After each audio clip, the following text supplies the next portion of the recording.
Lieutenant general retired Faiz Hamid के खिलाफ field general cold martial की कार्रवाई शुरू। साबिक डीजी आईएसआई को फौजी तहवील में ले लिया गया। आईएसपीआर के मुताबिक lieutenant general retired Faiz Hamid के खिलाफ टॉप सिटी केस में शिकायत मौसूल हुई थी। सुप्रीम कोर्ट अहकामात की रोशनी में पाक फौज ने फैज हमीद के खिलाफ इंक्वायरी की। आर्मी एक्ट की दफात के तहत मुनासिब इंजबाती कार्रवाई का आगाज किया गया। उनके खिलाफ इंक्वायरी में मुतअद्दिद बेज़ाब्तियां साबित हुई। फैज हमीद के खिलाफ रिटायरमेंट के बाद आर्मी एक्ट की खिलाफ वर्जी के मुतअद्दिद वाकयात भी सामने आए हैं।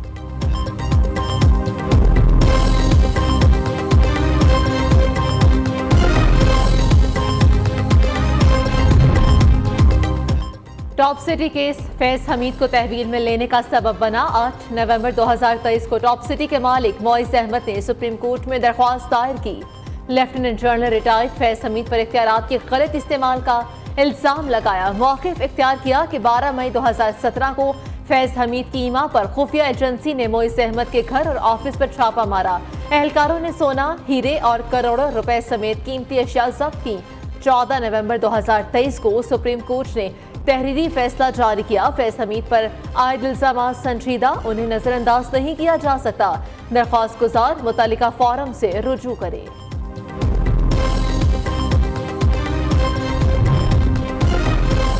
राना सनाउल्लाह का फैज हमीद के खिलाफ कार्रवाई का खैर मकदम। मुशीर वजीर आजम कहते हैं कि ये इक़दाम पाक फौज के एहतराम और इज्जत में संगे मील साबित होगा।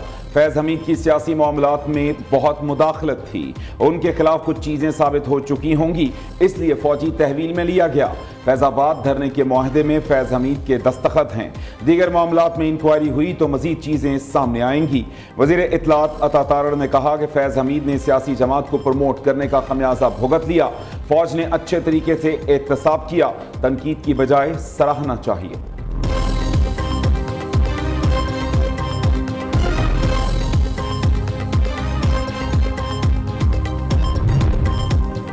फैज हमीद और पीटीआई एक ही नाम, मामला दूर तक जाएगा। टॉप सिटी का केस उठेगा तो और भी कई नाम सामने आएंगे।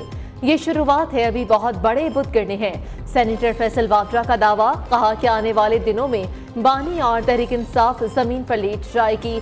सब अच्छे बच्चे बनेंगे, पीटीआई पहली लिस्ट में होगी। वज़ीर आला खैबर पख्तूनख्वा का रवैया अब बदल जाएगा। फैसल वाड्रा ने कहा कि 9 मई की पुश्त पनाही मुल्क को नुकसान पहुंचाने वाले का हर सूरत एहतसाब होगा।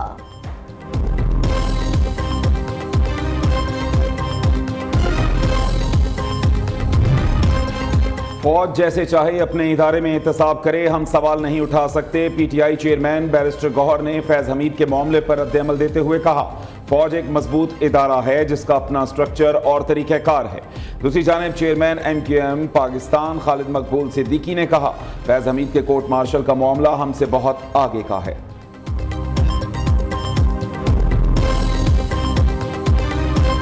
पाक फौज में खुद एहतसाबी एक सख्त कड़ा मगर शफाफ अमल है, एक खुदकार अमल जो हर वक्त जारी रहता है। इस फौज में हर वक्त ये खुदकार जो निज़ाम है खुद एहतसाबी का, ये सब भी चल रहा है और चलता रहे। कोई भी कवायदो ज़वाबित की खिलाफ वर्जी हो, किसी किस्म की कोई करप्शन हो, किसी किस्म का बैड मिलिट्री ऑर्डर और डिसिप्लिन हो, तो ये एहतसाब का निज़ाम एक्शन में आता है और इसके अंदर किसी किस्म की तफरीक नहीं की जाती। बल्कि अगर ज़्यादा सीनियर रैंक और हायर रैंक हो तो ये जो हमारा अकाउंटेबिलिटी प्रोसेस है, it comes even more harder, because it is expected कि जो लोग सीनियर हैं उनको ज़्यादा समझ और अकल और ज़्यादा जिम्मेदारी है। जो जूनियर रैंक में बच्चे हैं, जो जूनियर ऑफिसर्स हैं, उनको तो आप कुछ मार्जिन दे सकते हैं, लेकिन सीनियर रैंक पे ऐसे नहीं हो। तो मैं आपको यही बताना चाह रहा हूँ कि we have a very robust internal accountability system. फौज के कड़े तरीन एहतसाब के अमल का कोई सानी नहीं। आज एक बार फिर साबित हो गया कि फौज एक डिसिप्लिन और मुनज़्ज़म इदारा है। पहले भी कई सीनियर अफसरान को आर्मी रूल्स और कोड ऑफ कंडक्ट की खिलाफवर्जी पर सख्त सजाएं दी जा चुकी हैं। Lieutenant general retired Faiz Hamid के खिलाफ कानूनी चाराजोई इसी सिलसिले का शख्साना है। फौज ने साबित किया कि कोई भी शख्स चाहे ऊंचे ओहदे पर क्यों ना हो, कानून से बालातर नहीं हो सकता। डीजी आईएसपीआर 7 मई की प्रेस कॉन्फ्रेंस में फौज के कड़े एहतसाबी अमल को वाज़ेह तौर पर बयान कर चुके हैं।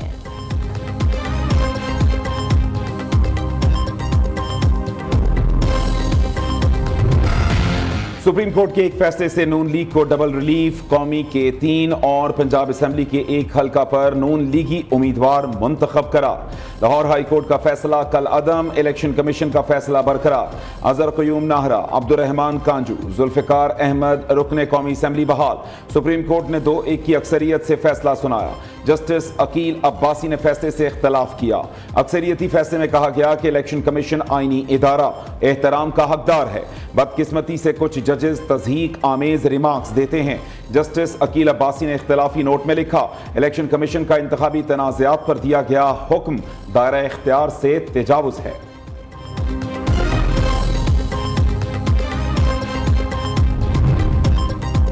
पीटीआई का सुप्रीम कोर्ट के फैसले पर तहफ़्फ़ुज़ात का इज़हार, नए चीफ जस्टिस का फौरी नोटिफिकेशन जारी करने का मुतालबा। सुप्रीम कोर्ट का मुस्लिम लीग नून के MNAs की बहाली का फैसला दुरुस्त नहीं, दोबारा गिनती की आड़ में हमारी सीटें छीनी जा रही हैं। चेयरमैन पीटीआई बैरिस्टर गौहर की प्रेस कॉन्फ्रेंस। शिबली फराज ने कहा कि 17 सीटों वाले हुक्मरानों को अवाम मुस्तरद कर चुके, अंधे को भी पता है कि उन्होंने किस मकसद के लिए कानून में तरामीम की। मौजूदा हुकूमत ने आइन की खिलाफ वर्जी कानून को घर की लॉन्ड्री बना रखा है।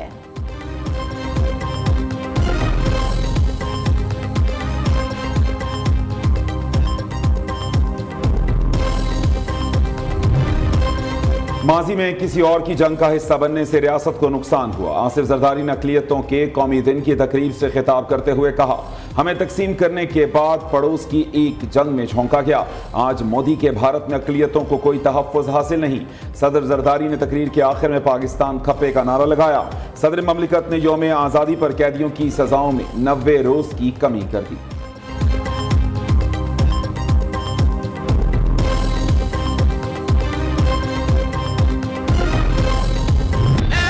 तमाम अखराजात हम खत्म कर देंगे, तमाम वसाइल आपके कदमों में निछावर करेंगे। अगर हमें बनना है, आगे बढ़ना है, तो अपना खून पसीना बहाना होगा और अशराफिया को, हुकूमत को, वजीरों को, सबको अपना फर्ज अदा करना होगा। 10 लाख पाकिस्तान के बच्चों और तालिब इल्म बच्चों और बच्चियों को सिर्फ और सिर्फ मेरिट के ऊपर, जो स्मार्ट स्टूडेंट्स हैं, हाई परफॉर्मेंस हैं, उनके लिए 10 लाख स्मार्ट फोन्स आपके हवाले करेंगे। वज़ीर आज़म का मेरिट पर 10 लाख तलबा को स्मार्टफोन्स देने का ऐलान। वज़ीर आज़म शहबाज शरीफ ने कॉमनवेल्थ यूथ अलायंस सेक्रेटेरिएट का इफ्तिताही तकरीब से खिताब करते हुए कहा, नौजवानों को सही वसाइल फराहम किए तो वो मुल्क को तरक्की याफ्ता बना देंगे। 1000 ग्रेजुएट बच्चों को ज़राअत की जदीद तालीम के लिए चीन भेजेंगे। तमाम अखराजात खत्म करके वसाइल आपके कदमों में निछावर करेंगे। शहबाज शरीफ ने नौजवानों को कभी मायूस न होने का मशवरा भी दे दिया।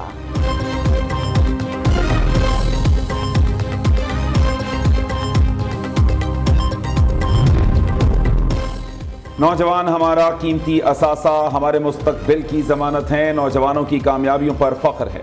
वज़ीर आला पंजाब मरीम नवाज कहती हैं, नौजवान कौम का सरमाया और मुस्तकबिल के मेमार हैं। यूथ की तालीम और तरबियत और किरदार साजी पर तवज्जो फ़र्ज है। मरीम नवाज कल अरशद नदीम के घर मियाँ चन्नू जाएंगी। इनामी रकम का चेक और कार तोहफे में देंगी। DG स्पोर्ट्स बोर्ड पंजाब ने कहा कि अरशद नदीम की कल इस्लामाबाद में वज़ीर आज़म और आर्मी चीफ से मुलाकात मुतवक्के है।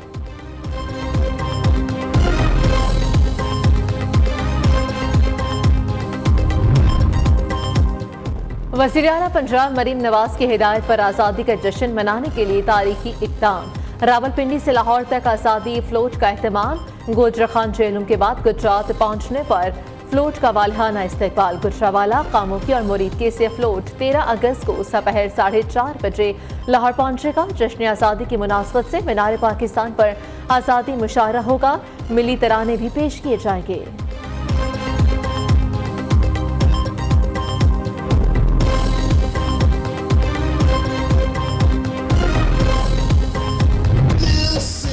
आज़ादी के 77 साल मुकम्मल होने में 2 दिन बाकी। शहर शहर, गांव गांव आज़ादी के रंग। ख़वातीन, बच्चे, बूढ़े, जवान जश्न आज़ादी शायान शान तरीके से मनाने के लिए पुरजोश। गलियां, बाजार, मोहल्ले सब्ज हिलाली परचमों से सज गए। बाजारों, चौराहों और सड़कों पर लगे स्टॉल्स पर रौनकें बढ़ गईं। बच्चे और बड़े सब्ज हिलाली परचम वाले मलबूसात, झंडियों और दीगर अशिया की खरीदारी में मसरूफ। आज़ाद कश्मीर में भी यौम आज़ादी की तैयारियां जोरों शोर से जारी। यौम आज़ादी का जश्न मनाएं न्यू न्यूज़ के साथ। वतन से मोहब्बत का इजहार करें अपने अंदाज में। जश्न आज़ादी की तस्वीर और मुख्तसर वीडियो भेजें।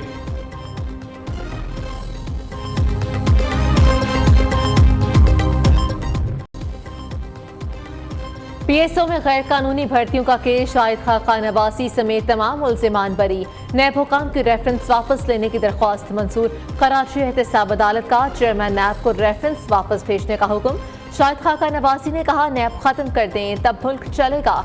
दुनिया के अनोखे एहतसाब इदारे ने बदतरीन एहतसाब के रिकॉर्ड बनाए हैं। आवाम को इलाज की बेहतर सहूलियात की फराहमी का आज़म। पंजाब हुकूमत के बाद सिंध हुकूमत ने एयर एम्बुलेंस सर्विस का आगाज कर दिया। एयर एम्बुलेंस सर्विस से मुताल्लिक मुआहिदा तय पा गया। सूबाई वजीर नासिर हुसैन शाह कहते हैं, सर्विस का दायरा कार हैदराबाद, खर, नवाब शाह, लाड़काना तक बढ़ाया जाएगा।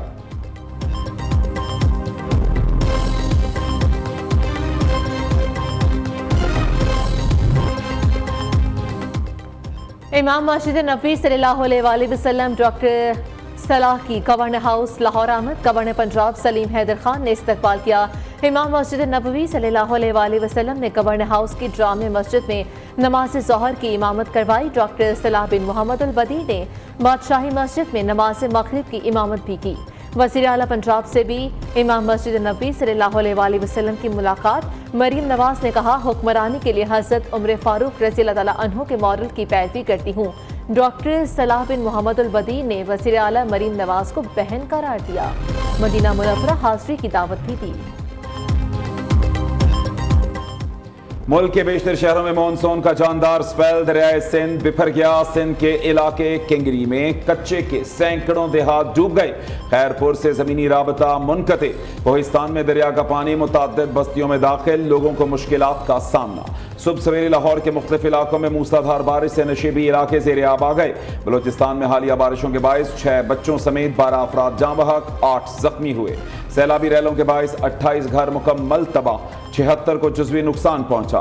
महकमा मौसमियात की मुल्क भर में मजीद बारिशों की पेश गोई। पहाड़ी इलाकों कश्मीर, गिलगित बल्तिस्तान में लैंड स्लाइडिंग का खतरा।